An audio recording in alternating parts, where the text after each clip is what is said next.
영화로 본 죄와 벌, 도스토옙스키. 안녕하세요. 프리리딩입니다. 오늘은 영화로 재해석된 도스토옙스키의 죄와 벌에 대해 깊이 탐구하는 시간을 갖도록 하겠습니다. 이 소설이 스크린 위에서 어떻게 새로운 생명력을 얻었는지, 그리고 어떤 메시지를 우리에게 던지는지에 대해 상세히 살펴보겠습니다. 죄와 벌은 시대를 초월하여 인간의 내면 깊숙한 곳을 파고드는 철학적 질문들을 던져왔습니다. 죄의 본질은 무엇인지, 처벌의 의미는 어디에 있는지, 그리고 인간을 진정으로 구원하는 것은 무엇인지에 대한 고민들은 수많은 예술가들에게 영감을 주었으며 영화 역시 예외는 아니었습니다. 이러한 질문들은 단순한 이야기의 표면을 넘어선 인간 실존에 대한 근원적인 탐구를 요구합니다. 개인의 양심과 사회의 법, 그리고 신의 심판 사이에서 갈등하는 인간의 모습을 다루면서 독자와 관객에게 끊임없이 성찰을 유도하는 것이 바로 이 작품의 핵심적인 매력이라 할 수 있습니다. 이처럼 보편적이고 심오한 주제는 다양한 문화권의 창작자들에게 끊임없이 영감을 제공하며 각자의 시선으로 재해석되는 계기를 마련해 주었습니다. 죄와 벌을 영화화한 작품들은 여러 버전이 존재합니다. 그 중에서도 특히 주목할 만한 작품들을 중심으로 이야기를 풀어나가겠습니다. 대표적으로는 아키 카우리스마키 감독의 1983년 핀란드 영화, 그리고 2009년 일본 영화, 2017년 영국 영화 등이 있습니다. 이 외에도 다양한 시도들이 있었으나 각각의 작품들이 원작의 핵심을 어떻게 계승하고 변주했는지에 초점을 맞춰 분석해 보겠습니다. 각 영화가 시대적 배경과 문화적 특성을 반영하여 원작의 메시지를 어떻게 각색하고 확장했는지 비교하는 것은 매우 흥미로운 지점이 될 것입니다. 어떤 작품은 원작의 어두운 분위기를 충실히 재현하는데 중점을 둔 반면 또 다른 작품은 현대적인 맥락으로 재해석하여 새로운 의미를 부여하기도 했습니다. 먼저 1983년에 개봉한 아키 카우리스마키 감독의 핀란드 영화 죄와 벌을 심층적으로 살펴보겠습니다. 이 영화는 카우리스마키 감독의 데뷔작이라는 점에서 더욱 의미가 깊습니다. 그는 자신만의 독특한 스타일로 도스토옙스키의 방대한 원작을 재해석하여 평단의 주목을 받았습니다. 그의 영화는 종종 미니멀리즘적인 연출과 건조하면서도 깊이 있는 대사로 특징지어지는데 이러한 스타일이 죄와 벌의 냉혹한 현실과 주인공의 내면을 표현하는데 탁월하게 작용했습니다. 마쿠 토이카와 마티 펠론파 등 당시 핀란드의 실력파 배우들이 출연하여 작품의 완성도를 높였습니다. 특히 주연 배우들의 절제된 연기는 주인공이 겪는 심리적 고통과 번민을 효과적으로 전달하며 관객들의 몰입을 유도했습니다. 카우리스마키 감독은 원작의 핵심적인 구도를 과감하게 바꾸면서도 죄와 벌이 던지는 근원적인 질문들, 즉 인간의 죄의식, 양심, 그리고 속죄에 대한 메시지는 그대로 유지하고자 했습니다. 감독은 원작의 구조를 변형시키면서도 본질적인 개념을 놓치지 않고 영화에 담아냈습니다. 이는 원작에 대한 깊은 이해와 동시에 자신만의 예술적 비전을 결합하여 새로운 해석을 창조해낸 감독의 역량을 보여주는 대목입니다. 감독은 단순히 소설의 줄거리를 스크린으로 옮기는 것을 넘어 현대 사회에서 죄와 벌의 의미가 어떻게 재해석될 수 있는지를 탐구했습니다. 이 영화의 줄거리는 원작과 차이가 있습니다. 주인공 라이카이네는 법학도였으나 도축장에서 일하는 인물로 설정됩니다.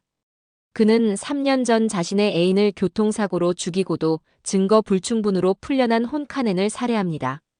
이 살인 행위는 단순한 복수를 넘어 법이 정의를 구현하지 못할 때 개인이 사적인 응징에 나서는 것이 정당한가에 대한 질문을 던집니다.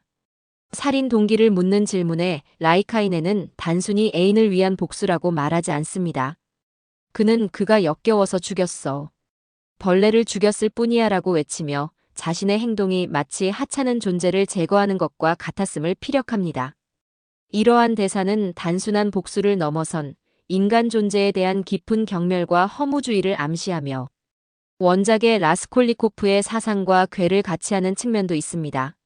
라스콜리코프가 자신을 초인으로 여기며 특별한 존재는 도덕적 제약을 넘어설 수 있다고 믿었던 것처럼 라이카이넨 역시 자신만의 정의를 구현하려 한 것입니다. 이는 한 개인의 오만함과 동시에 사회 시스템에 대한 불신을 동시에 드러내는 장치로 작용합니다. 데뷔작이라고는 믿기지 않을 만큼 카오리스마키 감독의 영상 기법은 이 영화에서 돋보입니다.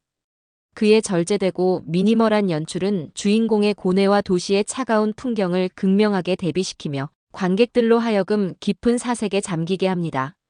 특히 필름 전체를 감싸는 차분하고 무채색에 가까운 색감은 핀란드의 잿빛, 겨울 풍경과 어우러져 주인공의 내면적인 황폐함을 더욱 강조합니다.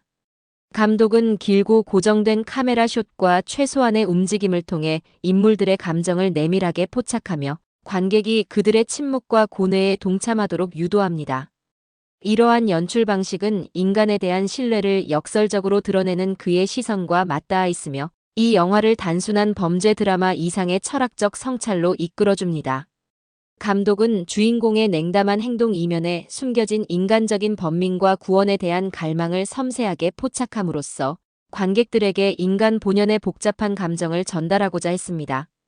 이는 결국 죄를 저지른 인간이라 할지라도 내면 깊숙한 곳에는 구원에 대한 갈망과 양심의 목소리가 존재한다는 보편적인 진실을 일깨웁니다. 다음으로 2009년에 개봉한 일본 영화 죄와 벌에 대해 살펴보겠습니다. 이 작품은 케라리노 산드로비치, 즉 케라 감독이 연출했으며 나루미 리코가 주연을 맡았습니다. 이 영화는 도스토옙스키의 원작을 직접적으로 각색한 것이 아니라 케라 감독이 주재하는 극단 나일론 백도시의 1996년 공연, 비프스테이크와 폭주를 원안으로 삼아 영화화되었습니다. 이러한 배경은 이 작품이 원작 소설의 엄숙함보다는 코믹하고 풍자적인 요소에 더 집중할 것임을 미리 알려줍니다. 따라서 이 일본 영화는 원작 소설 죄와 벌과는 내용과 분위기 면에서 상당한 차이를 보입니다. 원작의 심각한 철학적 질문 대신 현대 사회의 기이한 상황과 인간 군상의 부조리함을 유쾌하게 그려냅니다. 비급 그라비아 아이돌이 얼떨결에 하루 동안 경찰서장을 맡게 되는 이야기를 코믹하게 그려냈으며 안도 사쿠라가 이 영화로 요코하마 영화제에서 여우조연상을 수상할 정도로 연기력을 인정받았습니다. 이처럼 일본 영화는 원작의 심오한 철학적 메시지를 직접적으로 다루기보다는 현대 사회의 부조리와 인간 군상을 풍자하는 방식으로 죄와 벌이라는 개념을 빌려왔다고 볼 수 있습니다. 즉, 여기서의 죄와 벌은 라스콜리코프의 실존적 고뇌보다는 현대인의 가벼운 일탈과 그에 따르는 어처구니 없는 결과들을 의미하는 것으로 해석됩니다. 원작의 무거운 주제의식을 가볍고 유쾌한 터치로 변주하여 대중에게 좀 더 친숙하게 다가가고자 한 시도로 해석할 수 있습니다. 이는 원작을 현대 일본의 대중문화적 코드와 결합하여 새로운 형태의 엔터테인먼트를 창조하려는 시도였음을 보여줍니다. 이 외에도 2017년 영국 영화 죄와 벌이 제작되어 2019년 대한민국에 개봉하는 등 죄와 벌이라는 테마는 꾸준히 영화 제작자들에게 영감을 주어왔습니다. 이처럼 다양한 버전의 영화들은 원작 소설이 가진 보편적인 메시지와 주제, 의식이 얼마나 강력한 영향력을 가지고 있는지를 증명합니다. 각 시대와 문화권의 감독들이 자신들의 시선으로 죄와 벌을 해석하고 재창조하는 과정은 원작의 생명력을 지속적으로 확장시키는 역할을 합니다. 그렇다면 도스토옙스키의 원작 소설 죄와 벌이 던지는 핵심적인 주제는 무엇일까요? 이는 영화 각색작들을 이해하는 데 있어 가장 중요한 지점입니다. 원작 소설은 다음과 같은 질문들을 독자들에게 던집니다. 첫째, 과연 인간은 죄에 대해 벌을 내릴 자격이 있는가? 개인이 저지른 죄에 대한 응징은 오직 사회나 신의 영역에 속하는 것인가? 아니면 개인도 스스로에게 심판을 내릴 수 있는가에 대한 깊은 질문을 던집니다. 둘째, 선과 악을 판별하는 보편적인 원칙은 존재할 수 있는가? 혹은 시대와 상황에 따라 그 기준은 유동적으로 변하는 것인가에 대한 회의적인 시선도 담겨 있습니다. 셋째, 경제적인 빈곤과 같은 절박한 상황이 범죄를 이끌 때 죄를 범한 사람을 과연 벌할 수 있는가?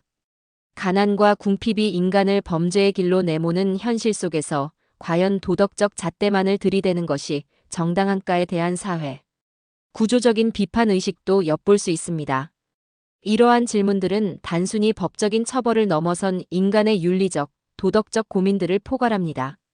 라스콜리코프라는 주인공을 통해 도스토옙스키는 비범한 인간에게는 보통 사람들을 죽일 권리가 있다는 초인 사상을 펼치며 죄를 합리화하려 하지만 결국 양심의 가책과 고통 속에서 허우적대는 모습을 보여줍니다. 그는 자신이 저지른 살인이 도덕적으로 정당하며 인류의 발전을 위한 불가피한 희생이라고 스스로를 설득하려 합니다. 그러나 그의 내면은 끊임없이 죄책감과 불안감에 시달리며 파괴되어 갑니다.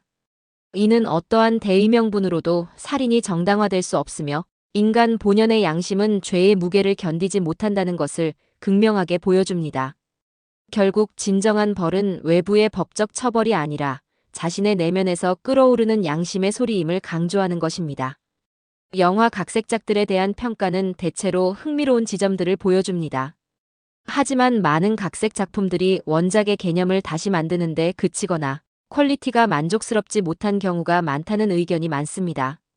원작 소설에 충실하면서도 동시에 예술적인 완성도를 갖춘 고품질 영화에 대한 갈증은 여전히 존재합니다. 이는 도스토옙스키의 원작이 가진 심오함과 방대함이 영화라는 매체로 완벽하게 옮겨지기 어려운 특성을 가지고 있기 때문일 것입니다. 소설 속 인물들의 복잡한 심리 묘사, 철학적 사변, 그리고 방대한 내면의 독백들을 영상으로 온전히 구현하는 것은 매우 어려운 작업이기 때문입니다. 그럼에도 불구하고 아키 카우리스마키 감독의 작품처럼 원작의 핵심 정신을 유지하면서도 자신만의 독창적인 해석을 덧붙인 영화들은 관객들에게 깊은 인상을 남기곤 합니다. 이러한 영화들은 원작 소설을 이미 읽은 사람들에게는 새로운 시각을 제공하고 아직 원작을 접하지 못한 사람들에게는 죄와 벌이라는 거대한 문학의 세계로 들어서는 문을 열어주는 역할을 합니다. 즉, 영화는 문학 작품의 또 다른 형태로 존재하며 원작의 메시지를 현대적인 감각으로 재해석하여 더 넓은 대중에게 전달하는 중요한 매개체가 될 수 있는 것입니다. 결론적으로 영화로 본 죄와 벌은 원작 소설의 깊은 철학적 메시지를 다양한 방식으로 재해석하려는 시도들의 집합체라고 할 수 있습니다. 감독들은 각자의 시대적 배경과 예술적 신념에 따라 원작의 어느 부분에 초점을 맞출 것인지, 그리고 어떤 방식으로 현대 관객들과 소통할 것인지를 고민했습니다. 이러한 창조적 고민의 과정은 각 작품에 고유한 가치를 부여합니다. 아키 카우리스마키 감독의 영화는 원작의 어둡고 철학적인 분위기를 현대적으로 재현하면서도 인간 본연의 고뇌와 구원의 가능성을 탐색했습니다. 그의 작품은 마치 한 편의 시처럼 절제되고 강렬한 미학으로 관객들에게 오래도록 여운을 남깁니다. 반면 일본 영화처럼 원작의 개념만을 차용하여 현대 사회의 풍자와 결합한 작품들도 존재합니다. 이는 원작의 메시지를 현대 사회의 다양한 이슈와 연결하여 새로운 의미를 부여하는 창의적인 시도라고 볼 수 있습니다. 이러한 다양한 시도들은 죄와 벌이라는 주제가 가진 영원한 생명력과 보편성을 증명하는 동시에 예술이 하나의 원작을 통해 얼마나 풍부하고 다채로운 변주를 만들어낼 수 있는지를 보여줍니다. 우리는 영화를 통해 라스콜리코프의 번뇌를 간접적으로 경험하고 소냐의 헌신적인 사랑을 통해 구원의 의미를 되새기게 됩니다. 죄와 벌이라는 이야기는 단순히 한 살인자의 이야기가 아니라 인간이라면 누구나 마주할 수 있는 양심의 문제, 사회적 불평등, 그리고 궁극적인 용서와 사랑에 대한 심도 깊은 성찰을 담고 있습니다. 이 모든 것은 인간 존재의 근본적인 질문들과 맞닿아 있으며 개인의 선택과 책임, 그리고 그로 인해 파생되는 결과에 대한 깊은 통찰을 제공합니다. 앞으로도 죄와 벌은 다양한 영화 감독들에 의해 새롭게 해석되고 창조될 것이며 우리는 그 과정을 통해 인간 본성에 대한 이해를 더욱 확장해 나갈 것입니다. 경청해 주셔서 감사합니다.